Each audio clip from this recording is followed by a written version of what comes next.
ગાંધીનગરમાં આજે આમ આદમી પાર્ટી દ્વારા ખેડૂતોના વિવિધ પ્રશ્નોને લઈને એક દિવસીય સામૂહિક ઉપવાસ કાર્યક્રમનું આયોજન કરાયું। ખેડૂતોની લાંબા સમયની માંગણીઓનું નિરાકરણ આવે અને રાજ્ય સરકાર આ મુદ્દાઓ પર ગંભીરતાથી ધ્યાન આપે તેવી માંગ સાથે આ ઉપવાસ યોજાયો હતો।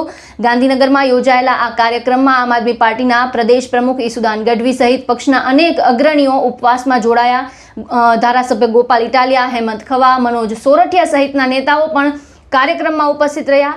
મોટી સંખ્યામાં પાર્ટીના કાર્યકર્તાઓ અને ખેડૂતો ઉપવાસ કાર્યક્રમમાં જોડાયા હતા। કાર્યક્રમ દરમિયાન ખેડૂતોના પ્રશ્નોના વહેલી તકે ઉકેલ લાવવા, કૃષિ સંબંધિત વિવિધ સમસ્યાઓનું નિરાકરણ કરવા અને સરકાર સુધી ખેડૂતોના અવાજ પહોંચાડવાની માંગ છે તે કરવામાં આવી હતી। આ દરમિયાન ઈસુદાન ગઢવી અને ગોપાલ ઇટાલિયાએ શું કહ્યું છે તે સાંભળો।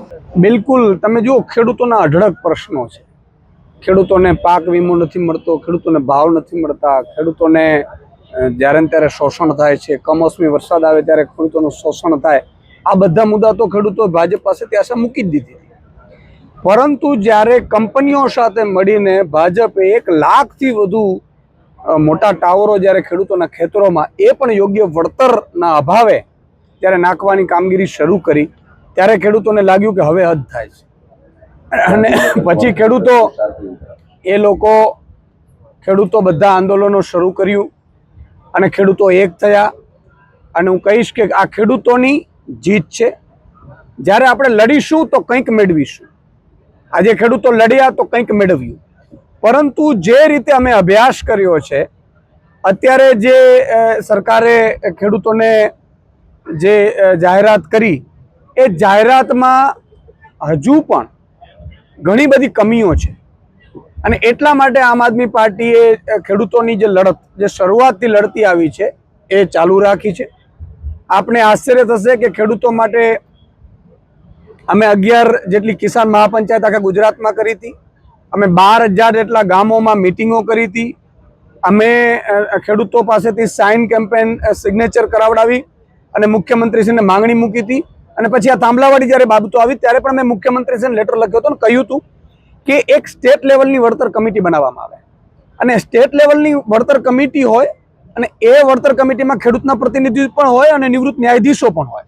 અને એ ન્યુટ્રલી રીતે આગામી 25 વર્ષ પછી જમીનની કિંમત, આગામી 25 વર્ષ પછી જે કંપનીઓ છે એના નફાની, એ રીતે આખું વળતર યા તો વન ટાઈમ નક્કી કરે, યા તો ભાડું આપે, અથવા તો પ્રોફિટમાં, કંપનીના પ્રોફિટમાંથી નફો આપે। આ પ્રકારની માંગણીઓ સાથે અમે લેટર લખ્યો હતો અને અમારી માંગણીઓ હતી। એમાં જ્યારે સરકારે, રાજ્ય સરકારે જે અત્યારે જાહેર કર્યું છે, એમાં હજી અસમંજસ ઘણી છે। તમે વિચાર કરો, ફરીથી જ કલેક્ટર લેવલે કમિટી છે, એમાંય કલેક્ટર તો કોની પક્ષમાં રહેશે? અત્યાર સુધી કલેક્ટર કોની પક્ષમાં રહ્યા હતા?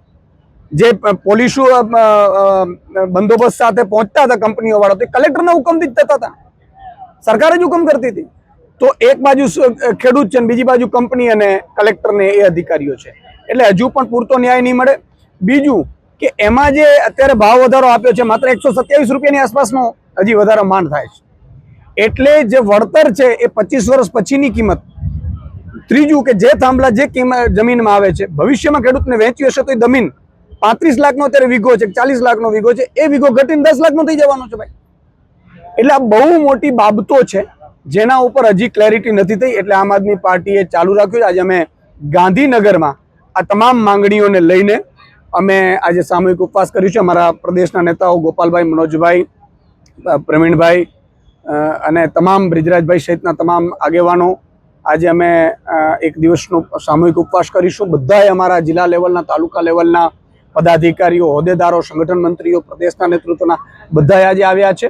અને ખેડૂતોને અમે કહીએ છીએ કે આમ આદમી પાર્ટી લડતી આવી છે અને વિના કોઈ ગડબડ અમારા ઉપર વિશ્વાસ રાખજો, તમને ન્યાય અપાવીને રહીશું। અને જો ન્યાય નહીં આપે તો 27માં અમે સરકાર બદલીને ન્યાય મેળવીશું।